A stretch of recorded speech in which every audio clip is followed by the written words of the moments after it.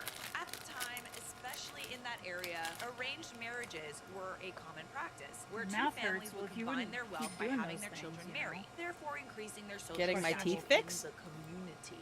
My aunt's friend Jasmine, Okay. 21 at That's the what you're telling time, who was people it getting is. married, had invited my aunt to take place in the events of the week leading up to the Wait, do your wedding. knees hurt While too? spending the week with Jasmine, my aunt No, Nora noticed not that this the time. bride was Oh not my god, very remember that time I had excited those to huge be bruises that we couldn't figure out where they were from? Mm-hmm. That was funny. Yeah, it's because the next time you were using a cushion. You know, if it's a cultural thing, they might be okay with it. Sometimes it works I was out. never on my Listen to knees. this hoe. Who is this person that I'm spending the rest of my life with? Furthermore, every time the groom, Ali, 22 years old, You both talk to would the come same to see time. his bride, he would seem very distant and I said, listen to this preoccupied with hoe, something meaning else you. or someone else. He would always be wandering off or disappearing for hours when they Yeah? were supposed to be spending time together or choosing things for their wedding. Turns out Ali, the groom, was actually You in send love her one with of those Jasmine's younger knee sister, pad Nessie, cushions, like you know 19 years the old. people when they do gardening outside. Always right. It's exhausting being right all the time, but like, what can you do? She's just like eating They her had ice been in cream. a secret just relationship for a bit nonchalant. over 6 months. When Ali went to his father, With her asking pinky to up marry because the she's daughter a of that sophisticated family, his bitch. father We've been She's speckled though. fancy, It doesn't bend. as was tradition, and arranged the marriage to the wrong sister. That's what he said. I feel like we could have been a It little doesn't more have a tendon. specific. Who will be getting married? I cut When it off. Ali found out his father had arranged the marriage, he was beyond happy, but soon found out it was to the wrong sister. When he met her 2 weeks before the wedding had been arranged. When he went to speak to his father about the mistake that had occurred, his father told him, what is done, and he will marry the woman they had picked out for him or forfeit his wealth, title, and would be shunned from the family. I guess maybe, like, the assets probably go to the oldest sister, but, like, do they get assets? I don't know. She's a woman, right? So would she get assets? Since he wasn't left with much of a choice, he was forced to go on with the wedding to the wrong sister. 2 What nights is before the kissy wedding, face all the into these bridesmaids days? and the bride were all taken to a hotel near where the wedding venue was. Legos. There were 5 altogether. The Oh, bride, her Legos. sister, their 2 cousins, and my She's aunt. into Legos. That night, stupid they shit. put together a plan. Thank you, Save Nico. Jasmine and let Nessie marry the man she loved. Ooh! Coloring books. Having a little powwow. We're gonna move in the shadows. Let's do it. In their I think I tradition, updated 48 my hours before the throne wedding, the bride to and groom add new are things taken for to her. different houses or hotels to be apart. The only time that they would see each other again is at the wedding when the bride's veil was lifted. Before that, the bride's I face would should be delete completely my covered. phone. Ooh, I love this. This sounds like it should be in Bollywood, honestly. Since Jasmine and Nessie looked almost exactly alike being sisters, they decided to switch places. That night, my aunt Nora also bought her and Jasmine plane tickets to take them to Greece. Oh yeah. So the day of the wedding finally arrived. There is a As shit ton of traditionally stuff known, on her in front throne. of the hotel Well, stand a my fleet of throne cars for to her. accompany the bride to her wedding. In these vehicles, there's usually the groom side in the closer cars and the bridesmaids in separate cars. By Unicorn now, color. the bridesmaids had managed to make Nessie look almost identical to her older sister. Put her in the dress and sent her Alice, to the wedding. literally Nora and Jasmine switched their fancy Goblin dresses Princess. into plainer clothing, covered their faces, and got into There's a cab on 20 the way to things the on this airport. list. Woo! This is some diabolical. According to Jasmine's cousins, no one noticed at the beginning that the brides were switched. The only person who knew was Ali, and only when he lifted the veil and realized he'd actually married his true love. Oh, this is lovely. Dare I say it almost sounds too good to be true? By the time And everybody the veil was clapped. lifted, Jasmine and Aunt Nora were both on their way to Greece, where Jasmine lives to this day, happily married to the woman of her dreams. Oh, plot twist! My Aunt Nora visits her every couple of years when she can and is the godmother to her 2 beautiful children. As for Ali and Nessie, they live happily ever after I don't know in how you were Italy, able where to they do don't have these to follow things their so family's fucking traditions fast. This anymore and they can just live their blanket is lives. But taking like, what fucking happened when the dad found out? From what I understood, the families were furious when they realized they'd been fooled and that the brides had been switched. But by then, all the couples were happy, and no one really cared what they thought, since both their daughters no longer lived in the area and could no longer be controlled by tradition. This sounds like a really fabulous movie. You should write this. OP says, I wish. However, it's not my story to write. My aunt is writing a book about the story after waiting 40 years and getting the okay from the sisters. That was one hell of a story. All right, I got one more for you. Story time with Charlotte is not over yet. Mother of the bride tries to seduce the groom, but it backfires in her face. Hi, Charlotte. Huge fan. Oh. Love the new Reddit page and love reading the never-ending tea that my fellow potatoes have to offer. Now on to the tea that I am here to share. About a year ago, my 25 male best friend, 26 female, let's call her Kara, got married to her fiance, 26 male. Let's call him John. For a bit of background, Kara was an only child and grew up facing a lot of judgment from her mother. Her mother, Karen, was very vain and described herself as the best of the best. Karen would constantly compare herself to Kara and would judge her on her appearance, grades, achievements, etc. Kara, being the absolute queen she was, didn't let mother's constant judgment put her down in any way. She knew her goals and worked very hard in order to achieve them. Whenever Kara had a setback, her dad always was there to comfort and support her, while her mother scoffed and rolled her eyes. The mother of the bride sounds like an evil stepmother, but no, she's your mother. This behavior led Kara to slowly distance herself from her mother over the years, so that she wouldn't have to be bombarded with her mother's judgment. When we graduated and went to college, they rarely spoke unless it was during the holidays. Fast forward a couple of years and the pandemic hit. With social distancing regulations, my friend couldn't have been happier. Anybody miss social distancing? I still social distance. Stay the away from me. Zoom out. If I can smell you, you're too close. Eventually, after restrictions loosened, me, Kara, and a few others went to a nice restaurant to chat and catch up. As dinner ended, the waiter informed us that the bill had been covered by someone else. We were all shocked and confused as to who paid our bill. Turns out it was my friend's coworker, John, who was there with his friends that night, and he noticed her. She collaborated with him on a project for the company and got to know him quite a bit. We thanked John for his kind gesture, and Kara actually exchanged numbers with him. Soon they began talking more and more frequently. They began dating almost a month after that dinner and really connected with each other. Like, this is like honestly very old Hollywood. It's only happened to me like a couple times in my life, but like when a guy or a group of guys send over a round of drinks from like across the bar, the waitress is like, these are from those guys over there. and you like look over and they're like, and then sometimes they're cute. That's classy. I'm sorry, but like you got my attention. It has worked on me. If you see her out, send over a nice little martini or something, or just like, no, you know what you do? You check to see what she's drinking, okay? Because maybe she's not drinking. You don't want to send over something that she doesn't like. You go and you ask the These server, and you're like, lumps, "Bestie, I know you want to slump up on these lumps, but you can't cause you're a chump, a chump." Too classy. They began dating almost a month after that dinner and really connected with each other. They had shared common interests, rom-coms and animals. Ooh, a boy that likes rom-coms. Ooh, marry him immediately. And they grew closer and closer each day. When Kara introduced John to her family, everyone loved him, including her mother, which seemed quite odd considering she judged anyone or anything that came her way. Karen seemed to be really interested in John and would interact with him whenever she got the chance. Ooh, cringe. Again, real fishy. Fortunately, Kara told John about Karen's constant judgment. There's nothing worse in this world than a jealous woman. Like, I'm telling you right now, jealous women will put your life in danger because they want a guy that you like. They want or, attention. You know, they need male validation. They want secretly validation. have it out That's for why. you. They will literally try and put it in your heart. Quoting Louis C.K., that is not my joke. But to have your mother be the jealous woman, that is like hell Wait, on hang earth. on. Who needs Kara and John validation? would eventually get engaged. And when she broke the Watching news to her Charlotte. mother, Shut up. again, Karen was surprisingly thrilled. Ooh, goody. Goody, can't wait to ruin my daughter's life. My friend invited me to be the man of honor, to which I gladly accepted. Throughout the wedding planning, Karen was very critical of Kara and the wedding as if it was her own. To Karen, it was either the color scheme was tacky, the seating chart was messed up, and the roles in the wedding were all wrong. Nothing ever seemed to be up to her standards. Even when Kara was trying on wedding dresses, her mom had something to say about each one. Kara at this point was barely tolerating Karen and was just so fed up. Karen commented on one dress, saying the dress would look better on her than Kara because it was meant for a much more appealing woman. Oh my god. You're not as appealing as you think, Karen. You sound kind of unappealing, honestly. You sound kind of yucky.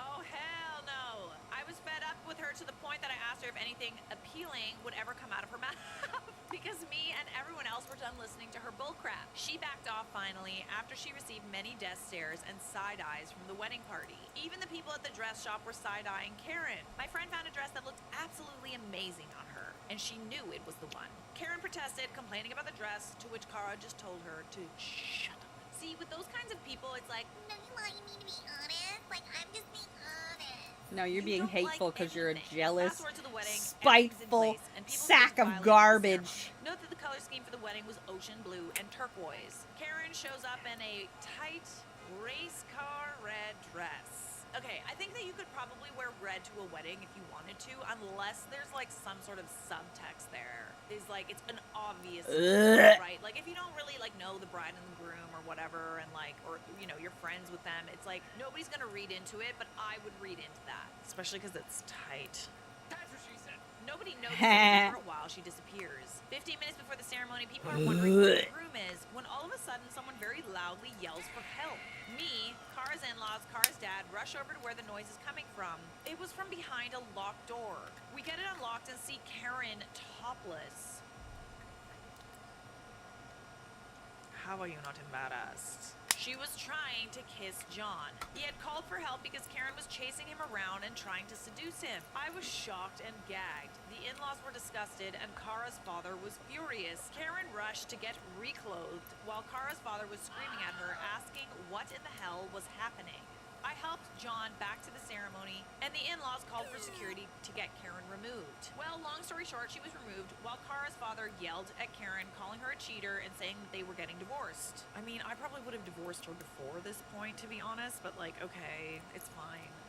Like, in general, the Karen in this story is, like, pretty sucky. Was she really beautiful or something? Like, honestly, yeah, maybe she's a beautiful woman or she was a beautiful woman, but, like, who would want to be married to someone like this? The ceremony had finally begun, the groom had a smile on his face, and Kara's father had calmed down. The ceremony went well, and the reception was a blast. We partied, we ate, and we had the time of our lives. After the wedding, John and Kara's father explained to Kara what happened before the ceremony. By the time they were telling her, Karen had already moved to a relative of hers. The venue had sent the father the security camera footage of poor John being chased by the topless banshee. Not a banshee! Another banshee! Oh my god! Ban the banshees! Kara was livid. She called her mom and screamed at her for the constant judgment over the course of her life, calling her shameless and cruel. After that, Kara's father filed for divorce, kept the house while Karen a few personal items. Even with Karen's protests, there really wasn't much she could get due to the security cam footage. I honestly have a really funny image in my head. Like a beautiful but also aging woman running around, flopping about. Hey! Dress kind of like around her buttocks. Chasing Stop a that! man that never wanted her. Ever since then, Kara cut her mother off, and John had lived happily in wedding bliss. They invited me and a few other people to celebrate a year of happiness and the downfall of a witch. She does sound like a witch. That's just like can't handle the fact that she's getting a little older. Like that's really what this is about. Mother was probably really gorgeous when she was young, and she's really feeling almost like she needs to overcompensate for the fact that like she feels that getting older means that that's, you know, her worth kind of receding along with her hairline. This is the thing about putting all of your worth into how you look. As soon as you start to lose that, you're gonna go nuts. Case in point, I'll tell you who does something like this. An insanely insecure mother who's jealous of her own daughter because this daughter is probably way more gorgeous than her, period. You should be proud that you made something like that. You know, she's got your genes. Beauty fades, but cunts are forever. Ding dong, the witch is dead and the video is over. I know, so dead. See you in the next one. Subscribe!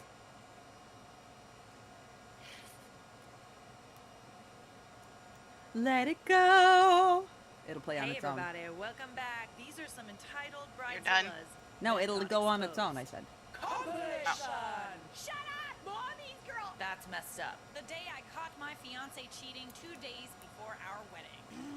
So I've told this story on Reddit a few times, but I figured this subreddit is the obvious place to get it out of my system.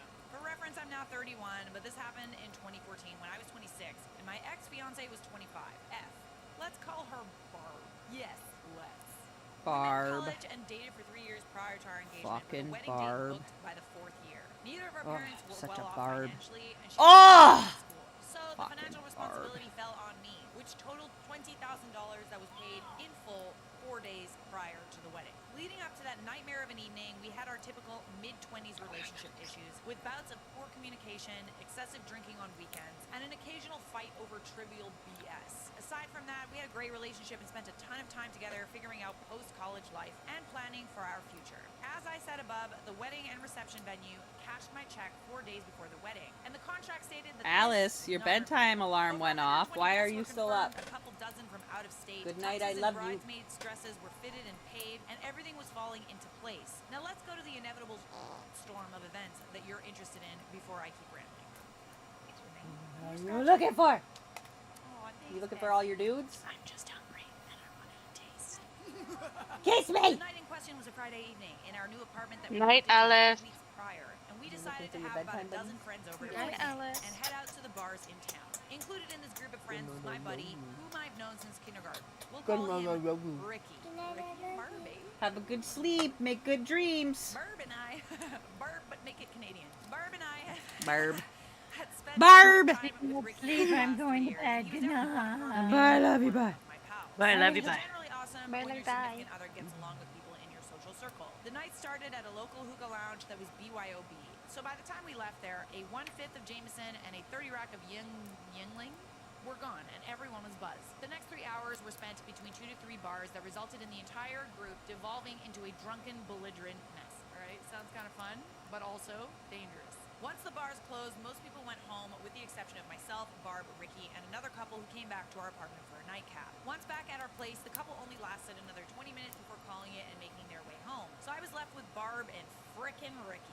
Earlier in the night at the hookah bar, I noticed Barb checking her phone more than usual, and simultaneously, Ricky checking his phone after she would lock the screen. I almost put 2 and 2 together, but why would I worry about them planning anything shady 2 days before I was supposed to marry this girl? Back at my house, I was fairly sober and noticed all the booze was gone. So I was contemplating picking up a couple of 6-packs from a local spot that stayed open until 3 a.m. Barb and Ricky were definitely on the liquor and tanked, but there was no reason to suspect anything sketchy would occur if I ran out for 20 minutes. Once in my car and preparing to exit my apartment complex, I got a sinking feeling in my gut that something wasn't right, and it completely freaked me out. So I called my best bud, and he agreed to be picked up and join me on the beer run and accompany me back to the apartment. After grabbing some Bud Heavies and returning home, we walked up to the sliding glass door that led to my living room that had a sectional to the immediate right. We opened the door, took 2 steps inside the apartment, and my ex-fiance was completely topless and mounted on Mr. Ricky, tonsil deep down each other's throats. The amazing part of the situation was neither of them appeared to notice that my buddy and I were 10 feet away watching their sloppy,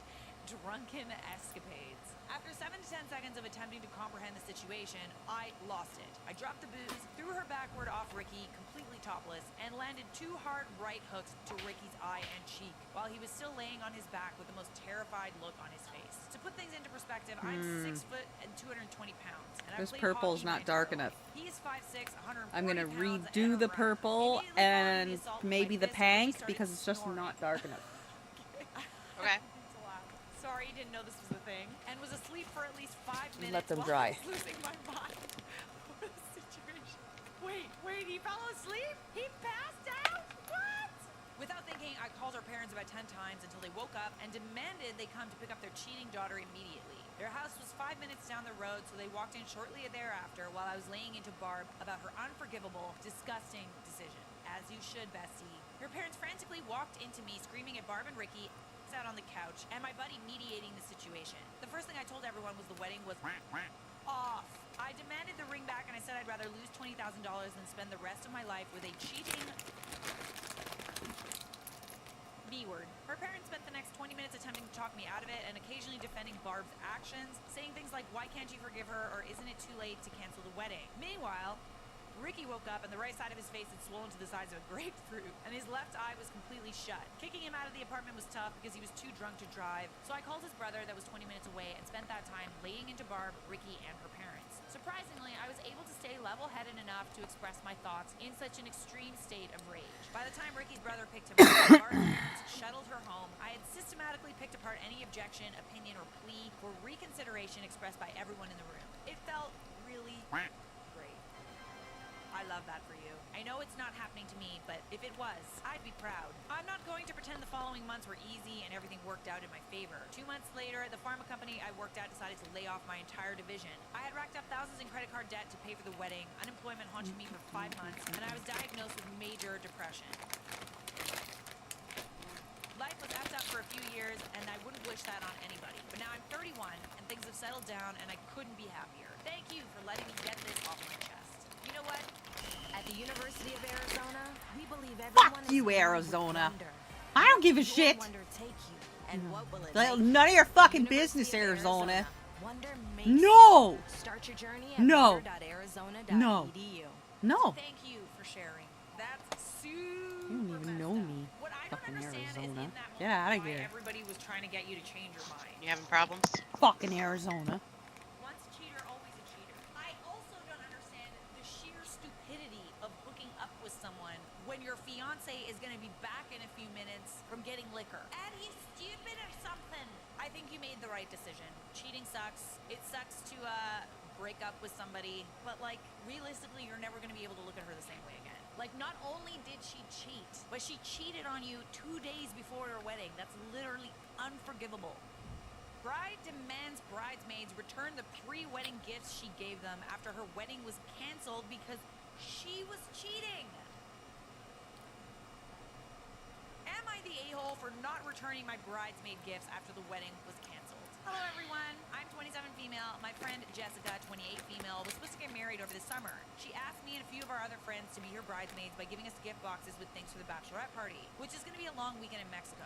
3 of us are nurses, 2 are teachers, we're all vaccinated. The box had sunglasses, a bathing suit, shoes, some jewelry, a water bottle, and a tote bag in it. They were really nice. Well, Jessica's fiance got a call from her boyfriend and the wedding was called off. Neither one of them knew about each other. We were all just as blindsided as he was. We had no idea. Jessica recently contacted me to tell me that the trip isn't happening. She wants the bridesmaids' gifts back. Why though? Just need some extra sunglasses. Maybe you're running out of tote bags. You're kind of low-key punishing the people that were supposed to be at your wedding. It's your fault. I don't get it. I guess some of the girls hadn't taken any of the stuff out, so they just gave them back, but I took the stuff out. I used the tote bag and the sunglasses already, and after I had tried on the bathing suit, I cut the tags off. When I told Jessica I had assumed this stuff was a gift, so I had already used some of it, she got really mad and said I should have saved it for the trip, and that I had to reimburse her for the price of all the stuff. You know, I would call you Watch her not bridezilla, even but be you the had one to that I hire paid for it, eh? Had to. I was gonna do it just to get her off my back, but then I found out when I was hanging out with her ex one day that she wasn't the one that bought the things in the Oh, I fucking called it! I fucking called it. I told you. I fucking told you. I told you. Oh, I told you. Fucking Barb. And that it's just a drop in the bucket of all the money he's down from the wedding. And the extra $275 won't really make any difference. I'm not really worried about losing my friendship with Jessica. I think what she did to her Jessica. fiance says a lot Whatever. about her character. Oh, But she I was a know her fucking and the maid of Barb. honor, her sister, are talking a lot of in the group chat that I'm stealing from Jessica. Am I the a-hole?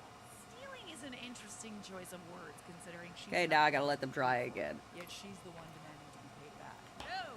You're not the a-hole. You're not. I'd keep that all the way. Must have been a really nice tote bag. The wedding hasn't even happened yet, and everything's already a train wreck. Now, this one's a long one now. Buckle up. Okay, so this girl I know from high school is getting married. We're both 22 for reference. In her senior year of high school, she got pregnant with baby daddy A, who will be referred to as Adam. Hi, Adam. Her super conservative parents kicked her out, and she ended up moving in with a friend's family. She barely graduated high school. The only reason she did was because of the generosity. Alright, now I gotta wait till it's fucking dry again. Volunteers The rest of to them are looking help not bad. We were in the same law class in the morning, and she had the worst I morning just gotta sickness clean that up the really lines a affected little her and then ability to hang them. So I took extra notes So for I can her, zip tutored through her, the white and brought all her blacks. stuff if she hadn't come back by the bell. Right. I wasn't the only one who did stuff like this for her, and I know she really appreciates all the assistance we gave her. She had the baby a month after we graduated. She signed up for a 911 dispatcher course for after high school because where we live, it's a good, steady job with opportunity for certificates and promotions. But she didn't realize how intensive the course would be and had to drop out. She started working at a grocery store bakery just until she had a better plan.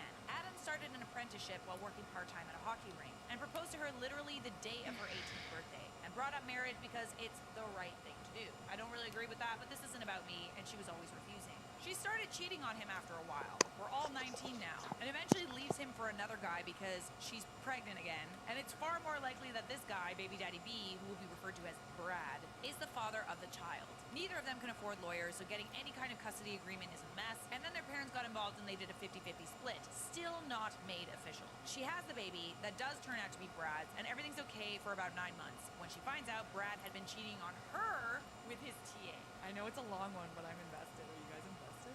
Brad decides to pay child support, but doesn't really want contact with the kid, only around holidays and one weekend a month for his parents' sake. She moves back in with her parents, we're all 20 now, who only accept her back because there's grandchildren around. On the plus side, when she's 21, she gets to take that year-long dispatcher course and passes with flying colors. After working as a dispatcher for a year, we're all 22 now, she meets a police officer we'll call Chad, who's 26 and married.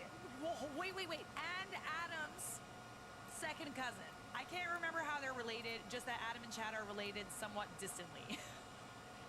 She has an affair with him. Infidelity is super common among cops, apparently. She gets knocked up, his wife divorces him. Chad proposes because it's the right thing to do. She accepts, and her parents kick her out again for being a insert expletive here. She moves in with Chad with her 2 kids. They've started planning the wedding, which, given the background, is something akin to a dumpster fire. Adam is livid. He was desperately in love with this girl and hasn't really recovered from what she did to him. And while she rejected his proposals years ago, she accepted one from his cousin, who proposed for the same reason he did. I mean, circumstances have kind of changed, if you know what I mean. Now she's got like 2 babies, another one on the way. It just kind of makes sense.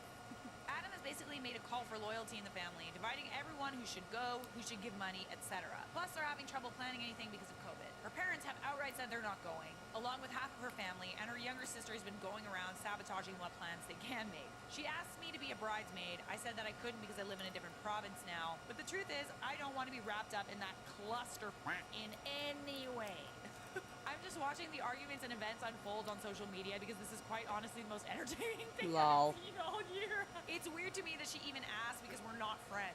We never have been. We were friendly strangers in high school. I just helped her out for one class because she needed help and I could give it to her. I was just being nice. But based on how she turned out, I'm just sad for her. 3 kids in 4 years, and she's alienated so much of her friends and family because of her actions. And I'm torn between feeling sorry for her and putting my head in my hands. Bridezilla ambushes fiance in Target. Demands marriage now. Okay. Dress on and everything. Oh, look at her bridesmaid. Look at her chase after her. Dum, da, dum, dum, dum, dum. Oh, they have a minister too. Look at that. See, I think they need to do the wedding march, but to the dun dun dun dun dun dun dun dun dun.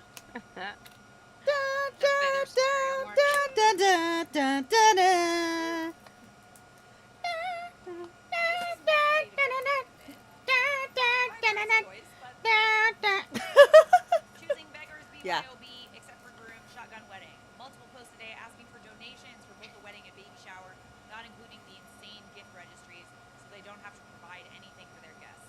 Just a friendly reminder, the wedding is a BYOB. The groom likes Coors Banquet, Pendleton, Jack Daniels, or something along those lines. They're bringing alcohol. I'm obviously pregnant, so no booze for me. Someone enjoy a drink for me. Can't wait to see everyone in 13 days. I don't know, something about that specific. That's one way to go about it. Getting the groom and bride drunk, I guess, is a normal thing to want to do, but like to bring your own booze for the whole wedding. Dang, people really be pinching pennies out here. Woman wants a wedding dress for $10. You're looking for a size 12 and you're looking to spend $10. Is that with the shipping? Yes. The shipping will cost more than $10. Am I hearing this correctly? Got it. Just needed to make sure. Now I'm going to post this in Bridezilla. Choosing beggar asks people to pay to be in her wedding. Anyone who spends $500 or more will get a seat at the head table of my wedding. $1,000 that gets you a bridesmaid/groomsman spot. See you soon. Oh goody. Love to pay to take on all of the extra work of a bridesmaid or groomsman. Didn't come through, really. Come on, try. I feel like I need to start reminding people to do that. Hey everyone, who's ready for Hawaii 2019? In anticipation of the wedding, and believe me, I know it's a long way away, but I would still like to announce the dress code. I'm giving you a long notice of a year and a half so that you will have time to find and pick out something nice. The dress code is very specific because it will be used to create an incredible visual effect. If done right, 4 hours. synchronized dancing along the beach really pops. 4 hours on a printer stove. I'm still here. 100 to 165 pounds. Green velvet sweater. Because we can't have fire. Sleek pants. Louboutin heels. The famous red heel shoes, which are like $2,000. When we spin and lift our feet, the effect will amaze you. Burberry scarf. Another $1,000. Men, 100 to 200 pounds. Purple fuzzy jacket. Soda hat. All white trainers. Plain glow sticks. Fuzzy jacket. Purple fuzzy jacket. Women, 160 pounds plus. Oh, there's different ones for bigger girls. All black sweater and pants, any material, black heels. Men, 200 pounds plus, all camouflage, black sneakers. I like how the fat people get to wear stuff that doesn't draw attention. We just want you to disappear, but we also want you at our wedding. We want you there, but we don't, if you know what I mean. Additionally, we will require that you wear formal attire after the dancing has ended. Please bring a change of clothing. Remember, the menu is extremely upscale, and we want to be looking our absolute best. Ladies and gents, please. If you look like trash, so will we. All jokes aside, we want you to invest in an outfit valued of at least $1,000. This includes jewelry, accessories, makeup, and hair. Remember, ladies and gents, this wedding is 24K themed for a reason. You have a year and a half to get working. No excuses. Mwah. Kisses. You're a little insane. It's one thing to ask for the bridesmaids and groomsmen to pay for their, dress. I wouldn't if I had a big wedding, but that's just me. But to ask the wedding guests to all spend $1,000 on their outfit at least, I'm guessing that you also want them to buy a gift too. It's a bit much. Not wedding decor related, but I wanted to ask something before I asked my venue about it. Me and my fiance have been to a few weddings, and at every single one we saw a tip jar at the bar from the bartenders. We only asked one person about it at one wedding because we were very close to them. And they said they already paid the bartenders and they never asked if it was okay to put out the tips at the end of the night, and the bartenders kept the money. To me, that does not sit well with me. To me, they were already paid for their service. If a tip jar was put out, I would think it should go to the bride and groom, or at least split between the bartenders and bride and groom. Am I the only one? I think maybe. I think you might be alone on that sentiment. You want to be paid for someone else's work? Am I understanding that correctly? I think I am. I don't get why my bridesmaids are pissed at me. I just asked that they pay $300 for a dress, buy a plane ticket, quarantine for 2 weeks at a hotel, get tested, risk their life at my 300-person wedding, and give a long speech about our inside Thank you, jokes. Schmitty. It's really not a lot to ask. I think you're joking. I appreciate the joke. I have a lot of time on the cutter still, so I'm waiting for paint to dry, and then I'm gonna do more earrings. My fiancé has a 4-year-old daughter. Her mother passed away when she was born. He's been raising her on his own ever since he lost his wife. I'm now in the picture. What have you been buying, lady? I see you all on that phone buying shit. I'm not the stepmother type, None and of I your know I won't business. treat his daughter the same way I will treat her child. Dresses. To be quiet, Shut up. Shoes to match the dresses. Shut up. Harnesses to match the dresses to match the shoes. Shut up. Probably I wanna see coats, pictures. maybe boleros to go with the dresses to match the shoes. Shut the fuck up.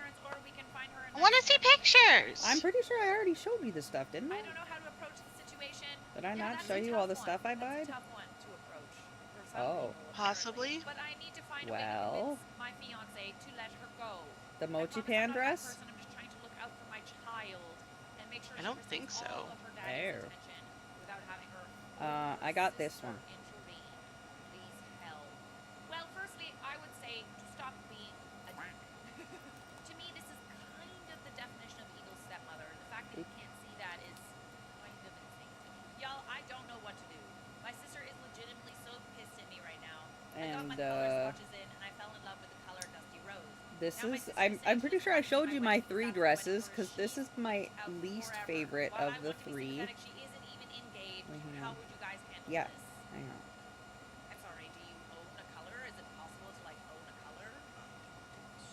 And what if she never gets married? I'm pretty sure I showed you all the dresses already. Especially based on this post. Letting my ex-mother-in-law dictate pretty much everything. But you It keep stopped filling being up her the wedding, it fucking became your chat wedding, and she is with crazy. reels, and then you never see it, because you're a dummy face. Which is really ironic because after that, That my one's mother-in-law nice. something she did. I Yeah, you did. didn't show. I did not see this way, one. way earlier. I sent my dresses. So, this one is my least favorite, but I'm still getting it. I got it already, whatever. This is my second favorite,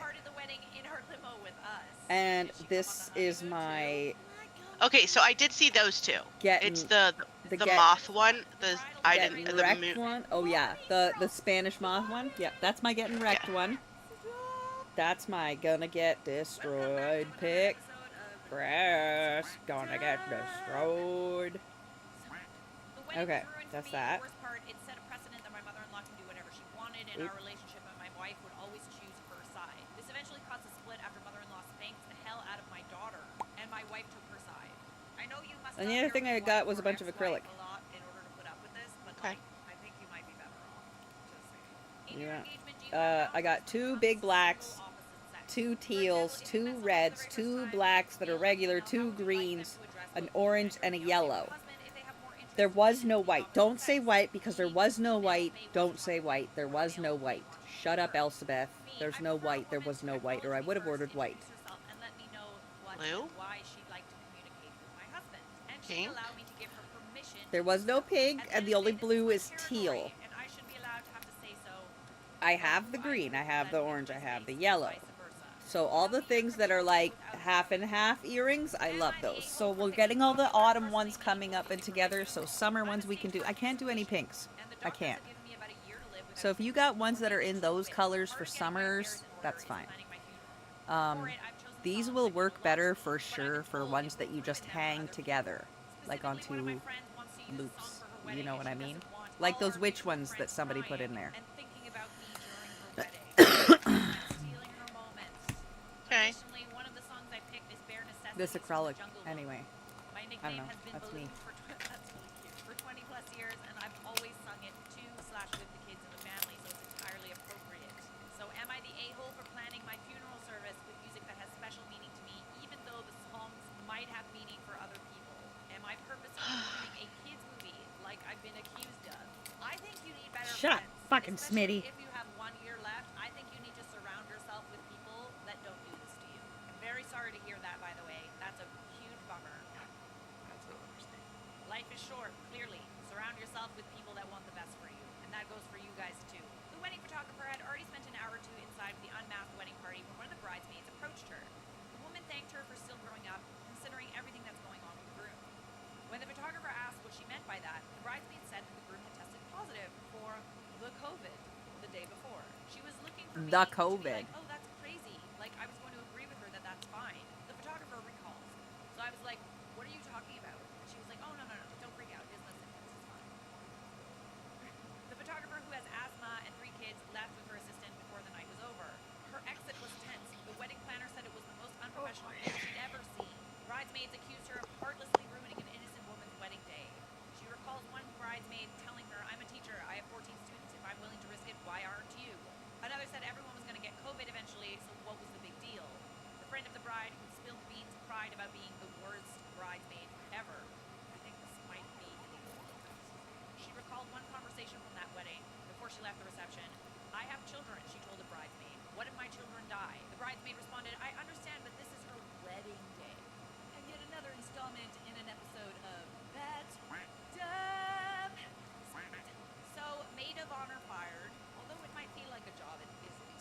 I've been messaging our group chat for helping with planning some stuff, and the wedding shower, etc., and they will read it and never reply, which is super frustrating. This is the entire exchange. COVID canceled our previous wedding day, and she was able to return the dress, which cost less than $30 in the first place. She's calling me childish and a brat, but yet she's the one seeking attention. Mind you, she's almost jealous that I got engaged in the first place. I'm just upset and I need someone to tell me if I'm a bridezilla. Sure, I'll tell you. I'm an expert, after all. Y'all are fired. Why? I want attention. Dog, I love the hell out of you, but I have full-time college and full-time work. I am behind several classes already and the semester just started. I get that you want attention, we love you, and we'll help you with this wedding and stuff. But please keep in mind that we all have families and stuff going on and can't always stop what we're doing to plan things, especially when we are working on setting things in stone as is. I work 2 jobs and have 3 children under the age of 4, plus I'm planning my wedding and helping my sister with her wedding. Oh, and we have ballet, speech therapy, gymnastics, and I work under the table to keep a roof over our heads, but I still have time for my friends and family, even if it's just a message to tell them I love them. It's fine, I'll figure everything out. Dude, I love you, but I'm rushing to finish an assignment. I'm happy to help, but to just try and one-up people is ridiculous. I deleted the chat. Yeah, I saw you're acting childish. No, I didn't want them to get annoyed. I just gonna use that one group, and whoever wants to comment on stuff and put their ideas in can. I'm literally just removing the group, so I'll stop messaging everyone. This is your second wedding. You planned something, I took off work and got chewed out. I bought a dress I didn't need and even planned to put for it as a favor, and you canceled it last second. I understand that you want to have the perfect wedding and have all the attention, but for God's sake, I just lost Brett and I have a full-time job at school. Stop acting like a brat. All right, we're done here. I love you and want to do this with you and for you, but let me get my freaking homework done. No, I'm done talking. Go get your homework done. Then whatever, dude, you're gonna blow this marriage too. I hope so. Ooh, that one had a little bit. Just let her finish her homework, damn.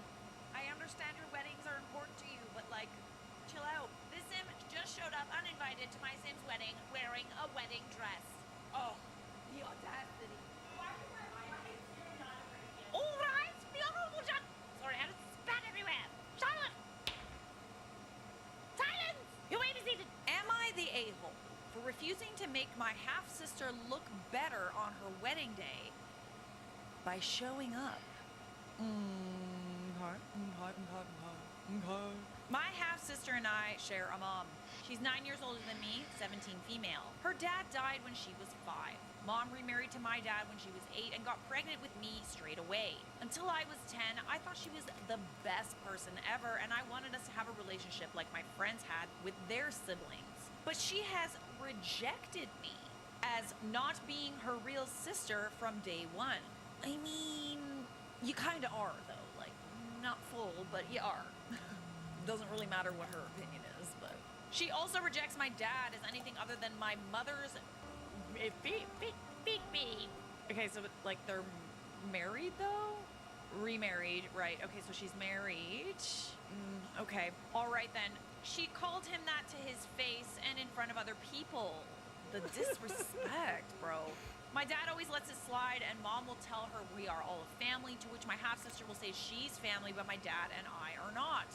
I'm sensing some anger due to her father dying. I'm sensing some angsty teenager feelings. When I was 6, my brother was stillborn when Mom was about 6 months pregnant with him. She had Grandma come over to watch my half-sister and me while she was in the hospital, and we were told something happened to our brother.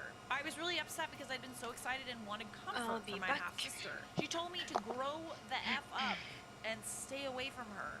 She sounds like she'd be a lot of fun at parties. You were 6 years old. She would have been... 6 plus 9 is what? 15? 15 years old.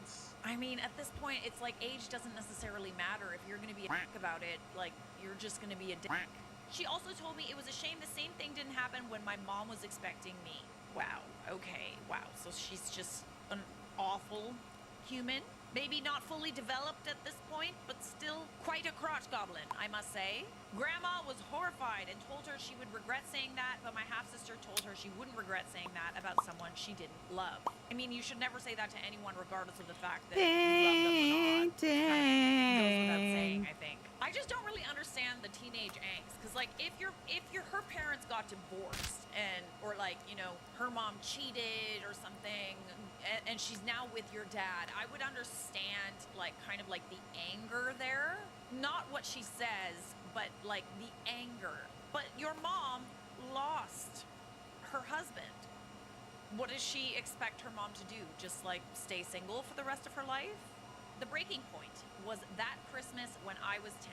She decided to stay with a different family member for Christmas, but did show up to our grandparents for Christmas Day celebrations. I was excited to see her and thought the fact that she showed up meant she might like me now. But after I had tried talking to her, she turned on me and said she didn't give a frick about me or my life and did not want me to know anything about hers. She needs a good old kick in the pants is what she needs. She called me pathetic and asked why she would care about someone like me. Is she like secretly jealous of you or something? Is that what I'm gathering from this? I don't get it. She told me if she could turn back time, she would have begged for Mom to have an appointment with me because I was disgusting. Oh, that's so nice. I didn't have a relationship with her in the first place. Like, she sounds awful. Oh, it was that nice. point where I think I hit the point where I was like, you know what? Fine, good. I think I don't think she wants to have a relationship with you, so stop trying.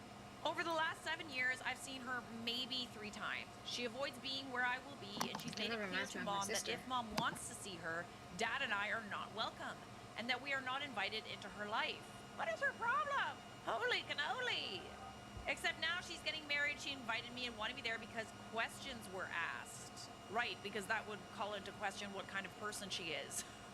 Which is how you say, how's the French say, embarrassing.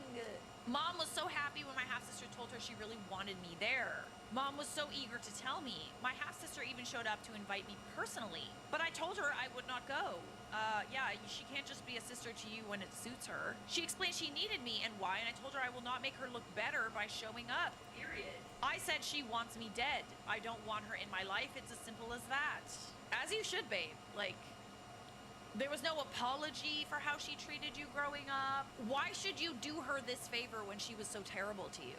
Mom cried that we're siblings, and I told her I lost my only sibling when my brother was stillborn. That he would have been my only sibling, because my half-sister sure wasn't a sibling for me. She made it clear many times over that she did not want to be. My half-sister and mom both feel I'm really in the wrong. Am I the a-hole? I mean, I think your mom probably doesn't know the full extent to how you were treated. Or if she does, that's concerning. I can understand that she's happy that, you know, you guys are finally going to have a relationship, but that doesn't excuse all the horrible things she said and did before she needed you. Alright, I'm calling it a night. Bye, love you, bye. Person. Not to mention, if Good you go to her night, wedding, love you your gotta get her a face. gift. Bye, love you, bye. Have a good For week. anyone that tells me they wish I wasn't born, no way! Hell no! Yeah, I'm kind of surprised that your mom didn't get involved. Like, I don't understand why she wasn't more, like, all I'm reading here is that your grandma got involved and told her to stop saying stuff like that. Where was your mom through all of this treatment? Mom will tell her we're a family. Okay, yeah, but she never actually told her to stop saying stuff like that. At least based on what you shared. Anyways, I know how I feel. I want to know how you feel, but let's hear what Reddit had to say. Not the a-hole. Your half-sister has been treating you below trash since you existed. You tried to fix the relationship with your sister and nothing changed. Your mom should de-escalate issues and not allow your half-sister to treat you like she treated, period. Like, where was your mom through all of this treatment? Your father, that is awful. Calling the stepfather a buddy, what is that? Like, literally, your half-sister's delinquent. Delinquent? Your half-sister is a delinquent. Okay. And she needs to be put in her place. People like your half-sister should be cut out of your life. She did not treat you like family, and you don't owe her anything. She wants you at the wedding to avoid questions, and so what? You don't owe her anything. Never act because people might feel you are guilty. I agree with that. Wholeheartedly. She sounds like a bully, honestly. Like, I understand that we can all be angsty teenagers where the dark eyeliner straighten our hair a little to the point that it's fried and stuff. Hi, Tina. Like, I just still think that, like, if you haven't apologized for that behavior later in life, you don't feel like it was wrong.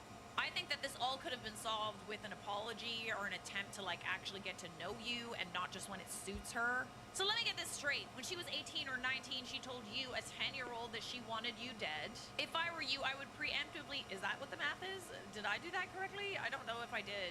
I don't think I did. Sorry. If I were you, I'd preemptively tell all of your family members, aunts, uncles, cousins, etc. exactly why you aren't going. She's a monster and she will spin this against you if you only don't show up without saying a word. I agree.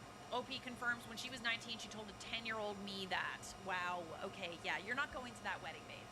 You're not. And you're not having a relationship with this person until she wants to have a relationship with you and not just when it's convenient for her. I'm glad she realizes how it makes her look, though. You are not the a-hole, my dear. Am I the a-hole for wearing my wedding dress to someone else's wedding? Please read the whole story before jumping to conclusions. I love to jump to conclusions. I love it. I, 20 female, married my husband 2 years ago. We aren't rich and don't care that much about weddings, so I wore my prom dress to my wedding. It's not a super fancy dress or anything. It's basically a long sequin dress in deep dark blue with one sleeve. For reference, the dress. Oh, thank you for providing... Oh, okay. Thank you for providing visual material. Exhibit A. The dress. My friend Sierra, 22 female, was attending my wedding. Since the wedding, I wore it on a few occasions because it's basically the only fancy dress I own. Ooh, okay, I love this for you. Like, getting a dress that you can, like, still wear. Okay, I love this for you, because usually when you get a wedding dress, that's literally the only time that you're gonna wear it, right? You spend all this money on a dress, and, like, for what? But, like, it makes sense to also wear it to other occasions if it's appropriate. I love this. It's a party! Cheer What? 1. TNL1 cheered 1 bits. Your girlfriend left. Was dark blue and she requested fancy attire. So I thought my dark blue Forever dress or was the fine. night? It's not I white. said It's hi, not from TNL. romance to a I'm wedding waiting dress. for paint to dry Oh, and the okay, laser okay. to I also finish. didn't feel like wasting money on Oh. another fancy dress that I Okay, wouldn't hi. ever wear again, especially since we aren't Hi. rich. Okay, fair enough. Not everyone can afford to keep buying new dresses for every little social occasion. I get that. Totally fair. And I'm sorry, but like, if you're buying a new dress for every single social occasion, don't. It's way more bougie to have a couple really nice things and to wear them more than once than it is to buy fast fashion and wear something different that's only gonna last like 1 or 2 wears. So I showed up to her wedding in my dark blue sequin dress. It wasn't standing out or anything. Most of the guests were wearing even fancier dresses. However, when Sierra saw me, she lost it. Okay. See, I get the whole not wearing white to weddings, because it's like this weird thing where if you do wear white to a wedding, then people think that you're the bride. But was she wearing the same color dress? I feel like the only way you can really upstage a bride is if, like, you wear, like, an outright, like, white wedding dress. I think this is irrational anger, to be honest. She yelled at me in front of all the guests, in front of her husband, and my husband saying what I did was horrible and no one shows up at a wedding in a wedding dress. Okay, but like, it's not, like, I understand you wore it as your wedding dress, but it's not necessarily something that would confuse the other guests. You know what I'm saying? I feel like you get a pass. I don't know, right? I tried to reason with her saying the dress isn't a wedding dress. It's the one fancy piece of clothing I own. I wore it to multiple occasions before and after my wedding, and that's the stickler, right? Like, if you had not worn it any other time other than to your friend's wedding, I feel like it would have been weird. But you've worn it to other things too. She didn't listen and kept yelling at me to the point where her bridesmaids and her husband started trying to calm her down.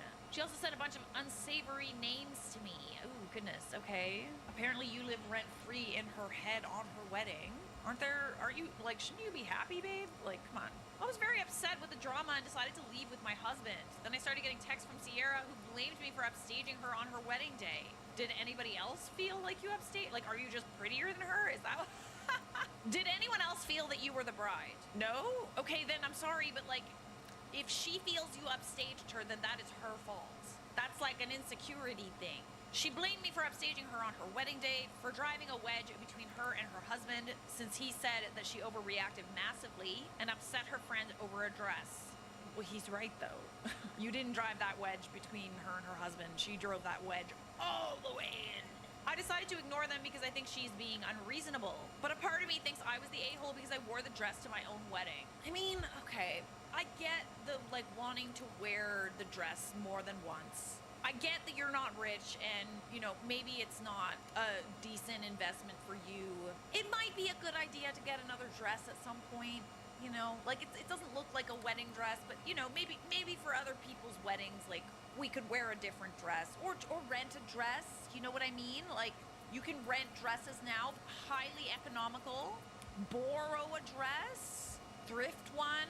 But I don't think that you were an a-hole, because it just, like, it didn't look like a wedding dress. Like, it just didn't. It was what you wore to your wedding, which is, like, not a traditional wedding dress at all. I don't know. I don't think you're an a-hole, but maybe it might be time to, like, get another dress. You know what I mean? I know how I feel, but let's see what Reddit had to say. Not the a-hole. Anyone reading the headline would have their finger straight on the why. In this circumstance, however, it would be absolutely okay to wear that dress, and she ruined her own wedding as well as shouting at you for no reason. Even if her husband thinks she's an a-hole from the sound of things. I suspect she's not only lost you as a friend, but her husband is likely to lawyer up soon. She sounds like she'd be a nightmare to live with. Exactly. If I were her husband, I would be so embarrassed to see her act like this. Like, it is kind of silly to act like this at your wedding, because, like, you're not only ruining your own wedding, you're ruining your new husband's wedding. And for what? I just find that kind of silly. All right, I'm going to attempt to choose something like with this side over here. If you had an issue with it, you could have maybe talked to her and been like, might be When's time that Tuesday? to another dress, like, calmly and collectively. I Okay, don't know. maybe I not. completely agree. Had the bride not I been at your kinda wedding, want to, she but would I never actually have kinda known it was a super don't. wedding My dress. mouth That's a good hurts. point. That is a good point, but she was at the wedding. She was. I hope things can be mended with your friend. I think since it's not explicitly a wedding dress, I don't see what the problem is. Anyway. The dress in the picture was a basic formal dress. No one would look at her and think she was wearing a wedding dress. And this is the thing. You know what? I think I'm going to be done streaming. I'm just going to chill because at people home. think that I'll you're be the back bride, tomorrow and they love you, and they because congratulate that's what's you, up. and like, you know, I'll be well, back. I mean, you actually kind of look like an All right. idiot because most people Shut know who the Nico, bride I'm was. 42. But like, there's this weird thing where it's like you're Anyway. trying to look like a bride I'll be on back your tomorrow. wedding day, but the dress Bye. that Thanks you for wore on hanging your out. wedding Appreciate day- you being here. dress Don't on your forget to check wedding social day is not a medias. wedding dress. Kisses, I love think yous, Sierra has all a that different problem shit. with OP Let's and go deliberately raid manufactured a someone. situation. This You is know why what? We're I gonna said, go. like, If is she Jay is jealous still of on, we're you? gonna raid Like, that did you look bitch. better than her? Like, I don't Go see raid what the Mr. issue J. is. She specifically picked dark blue and fancy. She knew OP wore that dress multiple Ooh, he times. And that is is. a very Let's good go point. get some She literally beard. picked the color All right, of your own y'all. fancy You're me and my dress. wingmen. I'm I am surprised trying to that you get wore in it. this I would think beard's there was a lap. close to zero I chance just she want thought you to OP would know. go out and All get a right. different dress. I think Y'all Sierra are is the winging it drama out for me. llama. Ooh, okay, That's right. it's a setup. We need Let's to. go. Let's go do this as a group. So we're gonna score with this delicious inked Mr. J. Yep. All the good things. Bye, love you. Bye.